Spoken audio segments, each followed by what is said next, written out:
By the way, that was Nowitzki's first three-point attempt. Devin George at the scorer's table will be coming in at the next dead ball. Baron Davis defended by Harris. Baron Davis with the field goal now with 28 points and a 4-point lead for the Warriors, 82-78.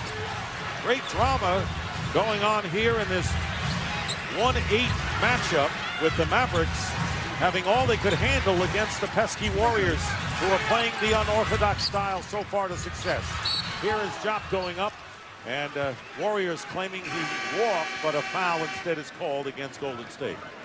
That's one of the decisions that you make when you play your big man. If you can catch it and score, that's one thing. If he catches it and travels or turns it over, why play him? Jason Terry in there with Josh Howard, Dirk Nowitzki, Sagana Jop on the line. And Devin Harris. Jop makes good on the first. Don Nelson, head coach of the Mavericks for 8 years, made the playoffs 4 times and 3-time coach of the year. Only Pat Riley can match Don Nelson with that kind of honor. 3-time coach of the year. 1 out of 2 for Jop. And a 3-point lead for the Warriors. Baron Davis, Jason Richardson, Al Harrington, Steven Jackson, and Matt Barnes in there for the Warriors. Isolating Baron Davis, passes out to Harrington, didn't have a shot. 3 on the shot clock. Here's Jackson short. Barnes with another big offensive rebound. And Richardson getting it back for the basket. And that's why the Warriors have really threatened the Mavericks here and are looking the part. They showed no lack of experience to being in this arena, Mike. The quick offside cut from Golden State produces the high percentage layup that time. Rather than selling for another 3, they take a deuce. 5-point lead, 4:40 remaining in the fourth. A lot of anxiety going on here at the American Airlines Center, and the 24-second clock expires, so the Warriors, helter-skelter style, confusing the Mavericks, Avery Johnson, and their owner. Just when you think they're going to pull it out for another 3-point attempt, there's the slice cut by Richardson, and the unselfishness to find him for a layup. And as I said earlier, the big stars have to play big down the stretch. Nowitzki 4 for 15 in this game, and the Mavericks are going to need him, small ball or not, down the stretch, if they're going to survive this game. Davis going baseline against Devin George and was pushed. That'll be only the second team foul against the Mavericks here in the fourth quarter. When you think of post-up players, you think of big people. But for Golden State, their best post-up guy, Baron Davis. The last 2 times down, that's what Nelson's done, is posted him. After Baron Davis, probably Steven Jackson and Junior Harrington. Harrington just now getting back to his post-up game after the injury. And maybe the 3-0 edge in the season series by the Warriors, not so deceptive after all. And now a Dallas foul called against Devin George. It'll be his 4th, and all of a sudden, 3 team fouls called against Avery Johnson's group. One thing that Nelson likes is when you post up a guard and they see the double team coming, guards can pass much better than most big people can out of the double team. Approaching 4 minutes remaining in the fourth. Richardson bottled up by Terry with 5 on the shot clock, and Richardson fires it up, and it's picked off. The air ball. Great defense by Terry in the corner against Richardson. Now let's see what the Mavericks can do to get back here, trailing by 5.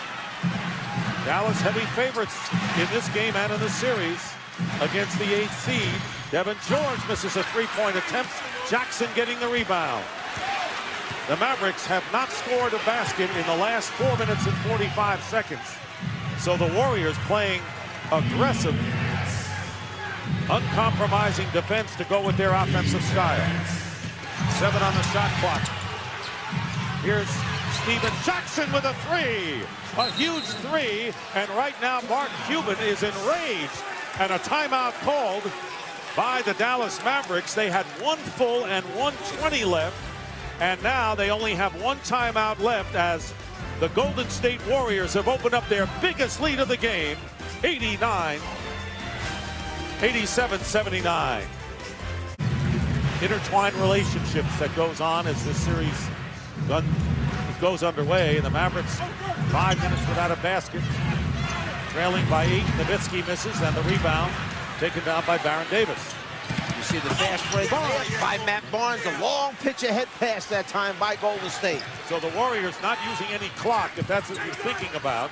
They're going and get the basket, and a 10-point lead, the first double-digit advantage by anyone tonight. Harris spins his way in for the basket. So Devin Harris now with 19 points, cutting the lead to 8. That ends a 7-0 Golden State run. But what a game played by the Warriors, shocking this crowd. The Mavericks and their owner as the number 8 seed coming in, showing no fear. Can they hold on? That's the question. But a big steal here by Harris. And a block made. Harris, block made by Jason Richardson. And the ball goes back to Golden State. And Barnes hits from the corner. And now Avery Johnson wants to signal a timeout, a 22nd, and that would be the last timeout. Meanwhile, Devin Harris is under the basket, not moving for the Mavericks.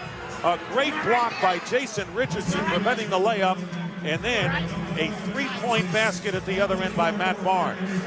Stunning.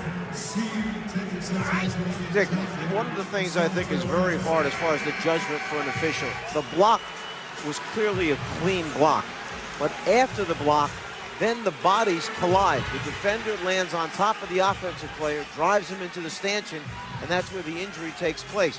No foul is called because on the block shot, there was no contact, and it's a very difficult call. Tough to define this. Clean block, follow through, crashes into him, and now they land in the stanchion. Here we go from a different angle. You'll see Richardson get up, gets it before it gets to the glass, but then there's the follow through. That, I think, is what Avery Johnson is saying is clearly a foul. And there is Devin Harris rubbing his right shoulder. And 92-81 lead, biggest lead of the game for the Warriors with 2:09 left to play. And the Mavericks have no timeouts remaining, Mike, and they started using them in the first half and has finally caught up with them, trailing by 11 and no timeouts left. So you're down by 11 points, have no timeouts, you have to play the last 2 minutes of this game. Here is Josh Howard driving to the basket and fouled. So Howard will go to the line to shoot 2. The Warriors have been over the limit for quite some time, and Richardson picking up his 4th foul. Stunning game, game 1. You knew that the Warriors were going to come out in an unconventional form. The question is, would they be able to play that effectively for 4 quarters against a poised team that has their eyes on winning an NBA championship, 1 against 8? And they have. The Warriors have played an incredibly poised game in their style for 4 quarters. Well, Dallas has dedicated its entire season to the sole purpose of getting back to the NBA Finals and winning it this year. Everything they've done this year is with that in mind. That you have a team who is imposing its will on them right here. Golden State, they're not going to change. You've got to make decisions how you're going to play them. 9-point lead with 1 minute and 41 seconds remaining. Here's Baron Davis hitting the jumper. And all of this becomes a dagger as Baron Davis now with 30 points, 23 coming here in the second half. Again, an 11-point lead. 1.5 minutes to go. This is the best I've ever seen Baron Davis play in the league. He's always had to deal with injuries. You see the missed 3-point attempt by Terry that time. No question Baron Davis has his weight down. That is allowing his body, okay, to not have as many injuries as he's had in the past, and as a result, not only is he so effective at the offensive end, look at the minutes he's playing, and then he's defending the best I've seen him defend in the league. We can now understand what Don Nelson meant when he said to us, I thought he was pretty good before, better than I ever imagined. And now nearly a minute to go, and some of the crowd starting to make their way out of the American Airlines Center. Baron Davis for 3, hitting another 3. And Don Nelson coming back, and Mark Cuban having to bear the brunt, as the Mavericks and their fans are, as the Golden State Warriors emphatically will come away with a victory in game number 1 of this best of 7. It is a best of 7, but the Warriors showed a lot tonight. poise-wise as the 8th seed coming in and taking it to the Mavericks. So for those people that are saying, as Baron Davis launches another jump shot, those are the saying, well, why for Baron Davis? Why hasn't it been like this before? Because sometimes 28 makes you a lot smarter than when you're 21 and 22. Howard going in and getting the layup with 23 seconds, but again, the Mavericks have no timeouts remaining, and a 15-6 run by the Golden State Warriors. Don Nelson said he needed 100. May not get 100, but pretty good. And that will do it. The Warriors have come into Dallas against the #1 seed and have stunned the Western Conference leaders. 97-85. An incredible, stunning victory. Golden State led by 3 with 5.5 minutes to go. And then they went on their 15-6 run and win the game. Baron Davis with 33 points, 26 coming in the second half.